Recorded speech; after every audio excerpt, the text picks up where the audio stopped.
let us just repeat what we have repeated this morning. And if you are on Instagram, you can see that at the bottom of the screen, we have the GoFundMe link there for the Inclusion Fund, which is to fund the first disabled entrepreneur, or the first entrepreneur, as we like to call them. So this morning I called the room the Law of Suggestion, or the Liturgy of Repetition. Now, I think the Law of Suggestion is fantastic. You know, I tried really hard this morning to type in the room. I'm just going to do this for a second, actually. Alexia, shut up. Alexia, stop. Alexa, stop.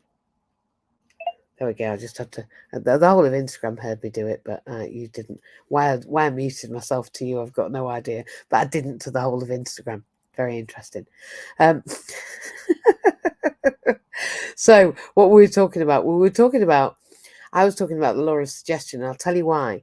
Because once I started reading about capitalism and Marxism and and all of that I've had to repeat now over the last few months as I am further training as a social worker, I was thinking about being suggested. What is the Law of Suggestion? What happens when we are suggestible? I know I'm highly suggestible, and I read about Hitler. So I got very excited, started to write a room title that was basically learning from Hitler. I know that's probably a bit of a, what they call it, a bait. I don't know. We call it a clickbait. There we are. Learning from Hitler. Well, Clubhouse wouldn't let me use the word Hitler. So you cannot use the word Hitler in Clubhouse. And the word inclusion doesn't fit either. So yeah, you can't have inclusion. That's not a thing, and neither is Hitler. However, of course, in terms of that person, the Law of Suggestion is really important, because Hitler stated basically that once he learned about propaganda, he just basically told everybody, didn't he? All of the youth, the same story, posters, messages, TV, radio, wherever he could, marching around talking about it. Probably the poorest example ever, but certainly the father of propaganda. Now, what about if we applied propaganda to ourselves? And I thought about repetition. And then the whole phrase of the liturgy of repetition came into my head. And I thought, liturgy. Why is that? Why is it all coming in my head like that? Why am I thinking of that? Well, it's a bit like the law of attraction. I didn't know what that was when I first started learning about it. I just thought it was hocus pocus. I thought it was all a load of, well, I'll be honest, middle class white people looking for an answer. That's what I thought. But actually, it isn't, because I definitely had an affiliation rather with the subject when I first heard of it. I knew that law of attraction had something in it. I just couldn't catch on to the airy fairy angel lady part of it. But liturgy, that refers to a pattern, and for me, when I looked up liturgy, I was very, very excited that the phrase the liturgy of repetition had come into my head, because liturgy means public service. The liturgy, the public service, or the work of the people of repetition, the repetition of the work of the people. So the liturgy of repetition for me is inclusion. I just think I was being told by probably quite a wordy angel who went, oh, it's the liturgy of repetition. You mean inclusion? You mean we're just going to keep telling people again and again and again about the work of the people? But of course, in a religious context, it means a set of procedures or a ritual, like prayers or readings in church. But actually, it's not such a broad subject, because it is just repetition. But that's in a non-religious context, isn't it? But for me, repetition, and we're not going to go on forever, isn't just about doing something over and over again. What we talked about this morning was that actually repetition needs conviction behind it. It's about instilling a belief about what we can desire, and what we desire can and will materialize, and knowing that when we repeat an action or a thought, we're reinforcing that belief. We're embedding it into our own very being.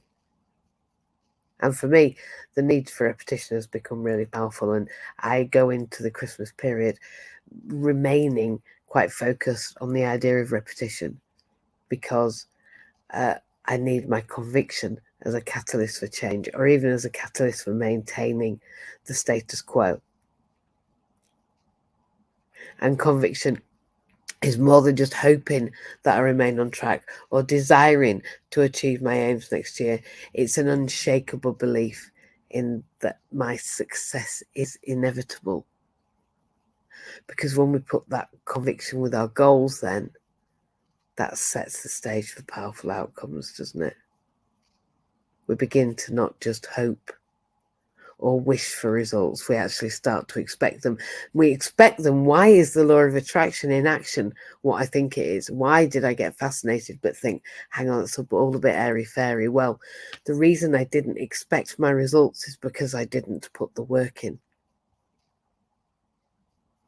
When I put the work in, the law of attraction in action is that it's misunderstood often as a passive process, and actually, if you just think positive, then things will happen that are good. Well, it isn't true, is it? It's our doing that activates this law. So if your life isn't going the way that you want it to, I'm going to ask you what you're doing, because it's in our inaction then that when nothing changes, nothing changes. So our actions are the language through which we communicate with the universe. You know, so if you're saying I can't do this and I can't quite do that, it's December and we're a week away from Christmas, and anything I do now will be wrecked. There's no point. Well, I'm learning to move with the times, literally the times, taking those small steps now, remaining or retaining something now will save me months in the new year as I remain mindful of my goals, rather than hand the reins over to Christmas. That Christmas indulgence, you know, small steps create significant changes. We don't need to take massive ones, but small, consistent ones, they're the same, but they're better. Every action that we take is a declaration to yourself of your intent, a signal to our universe that you're ready and working towards your goal. At the weekend, we had some champagne at the table, and I had some, but it's not something that I choose to do regularly now. It's not something that I want to be having in my life. There isn't any alcohol in my kitchen, and that's unheard of at Christmas. But I want my routines to include the rituals, the routines, the repetition that I can listen to all year. That's stuff I can rely on. So how do I create a daily ritual?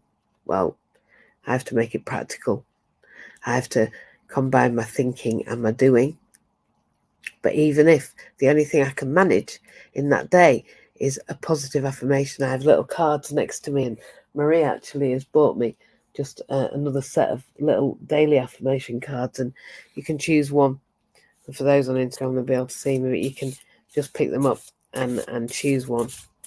And even if the most that you can pull for yourself is an angel card that says, would you believe, and this is the 4th time today, unbelievable.